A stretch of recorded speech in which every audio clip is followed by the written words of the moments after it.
안녕하세요. 역사를 사랑하는 청년 윤동현입니다. 우리가 기차를 타면 곳곳에서 일본식 표현을 찾을 수 있습니다. 기차를 타기 전에 우리가 기다리는 곳을 지금은 마지막이라고 부르지만 예전에는 일본어에서 비롯된 대합실이나 대기실이라고 불렀고, 기차를 타는 곳을 지금은 타는 곳이라고 부르지만 예전에는 승강장이나 홈이라고 불렀습니다. 또 고객들은 잘 사용하지 않지만 직원들이 잘 사용하는 용어 중에도 잘못 탔다는 의미의 오승이 있고, 또 열차끼리의 충돌을 막기 위해서 한 열차만 진입할 수 있게 운행하는 폐색 구간이 있습니다. 이외에도 기차가 좌측 통행을 하는 것도 모두 일본 제국의 흔적입니다. 이렇게 일제는 조선에 철도를 건설하면서 조선에 많은 변화를 가져왔습니다. 그렇다면 일제가 조선에 설치한 철도는 어떤 의의를 갖고 또 이로 인해서 어떤 변화가 나타났을까요?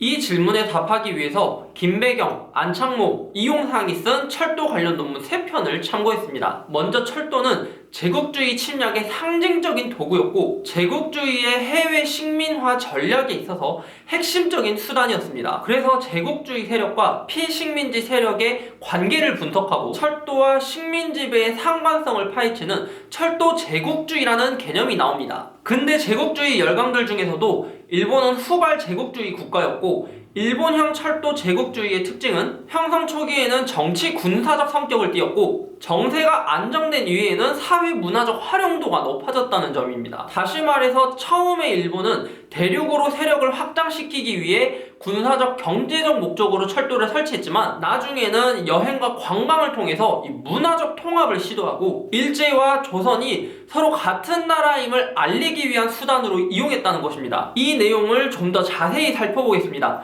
일제가 조선에 설치한 철도의 특징을 살펴보면 조선철도는 초기부터 남북 방향의 한반도 종관 노선을 중심으로 기획되었고 군사적 요청에 의해 극히 단기간에 완공되었습니다. 이러한 건설 과정은 운용 과정에도 똑같이 나타납니다.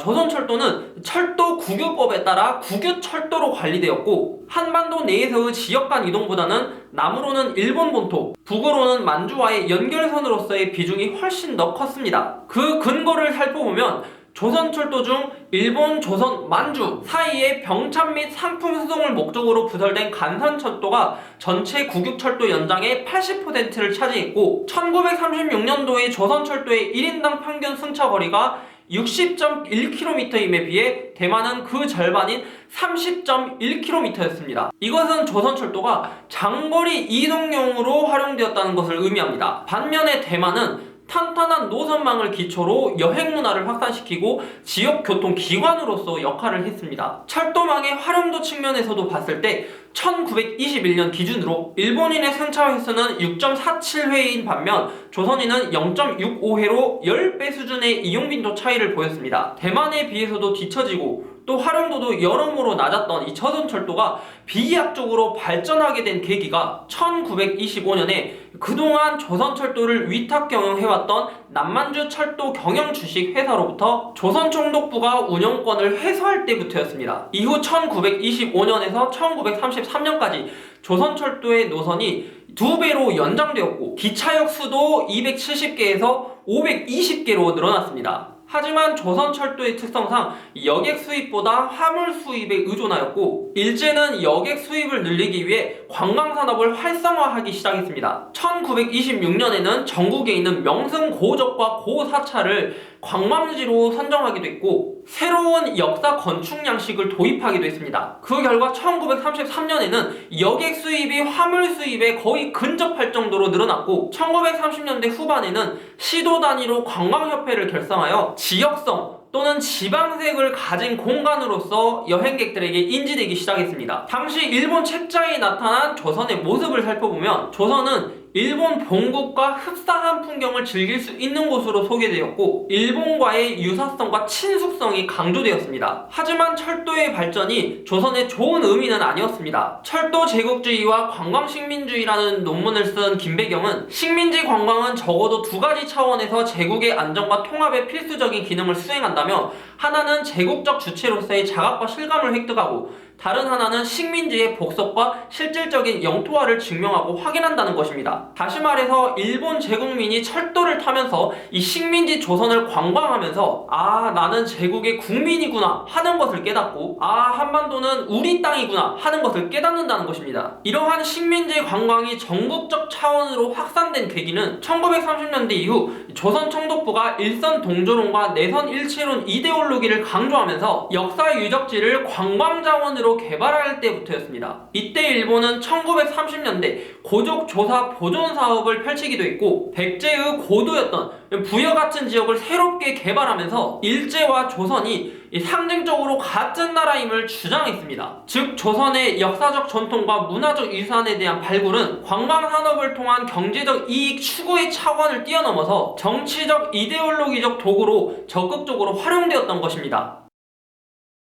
그렇다면 철도로 인해 조선에는 어떤 변화가 나타났을까요? 철도가 가져온 사회 경제적 변화에 관한 정성적 연구라는 논문을 쓴 이용상은 일본, 영국, 미국의 선행 연구를 바탕으로 그 변화를 통행시간, 도시발전, 인구변화, 산업, 문화, 관광 등의 분야로 나누어 분석했습니다. 먼저 통행시간을 살펴보면 철도 개통 이전에는 서울에서 부산까지 소와 말을 타고 약 14일 이상이 소요되었지만 1905년 경부선이 개통된 후에는 같은 구간을 약 11시간 만에 갈 수 있었습니다. 도시발전과 인구변화를 살펴보면 경부선 철도 노선이 충청북도를 통과하지 않고 대전 방향으로 충청남도를 통과하게 되면서 그동안 교통의 요충이었던 충주와 청주보다는 대전 중심으로 발전하기 시작했습니다. 경부선이 개통하면서 대전역 주변에는 인구가 집중되기 시작했는데 1932년 충남도청이 공주에서 대전으로 이전하기 시작하면서 이 대전은 크게 발전하기 시작했습니다. 이 공주와 대전의 인구 변화를 비교하면 대전은 1925년 8,613명,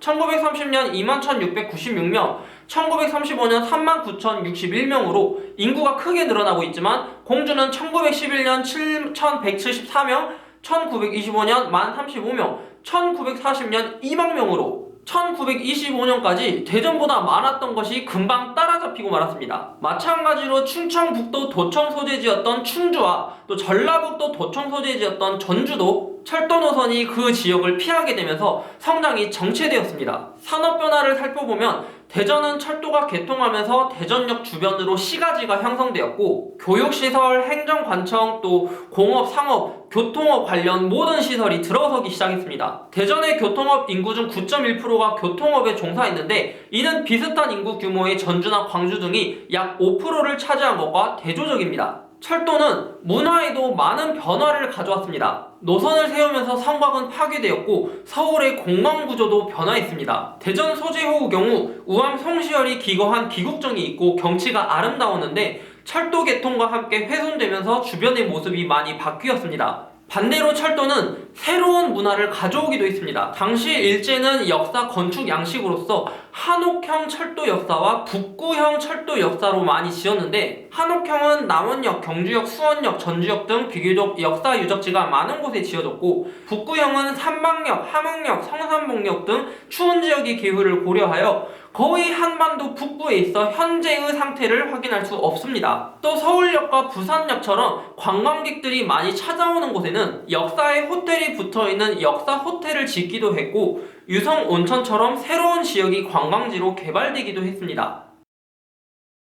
지금까지 일제가 조선에 설치한 철도의 의의를 살펴보고 그로 인해서 나타난 변화에 대해서 알아보았습니다. 결국 철도는 일제가 전쟁에 사용할 목적으로 조선에 설치되었고 그렇게 설치된 철도는 일본 제국주의의 주요한 침탈 수단이 되었습니다. 그리고 식민지 조선에도 생활상에 많은 변화를 가져왔습니다. 이러한 사실을 두고도 역사학계의 몇몇 식민사학자들은 일본이 대한민국의 경제발전을 가져다 줬고 이것은 틀림없는 사실이라며 그런 식민지 근대화론을 주장하고 있습니다. 하지만 그렇다고 해서 일제의 조선 침략이 정당화되는 것은 아닙니다. 그리고 그런 역사를 갖고 있는 철도를 파괴해야 한다거나 기차를 이용하고 이 철도 관련 직무에 종사하는 사람들이 자책감을 가질 필요도 없습니다. 비록 그 당시 철도는 이 식민지 조선이 아닌 제국 일본을 위한 길이었지만 지금의 철도는 오로지 대한민국을 위한 그리고 대한민국의 길이기 때문입니다. 오늘도 철도는 사람들의 마음을 이어주기 위해 열심히 일하고 있습니다. 우리는 이 과거의 역사를 기억하고 또 새로운 역사를 지켜나가야 할 것입니다.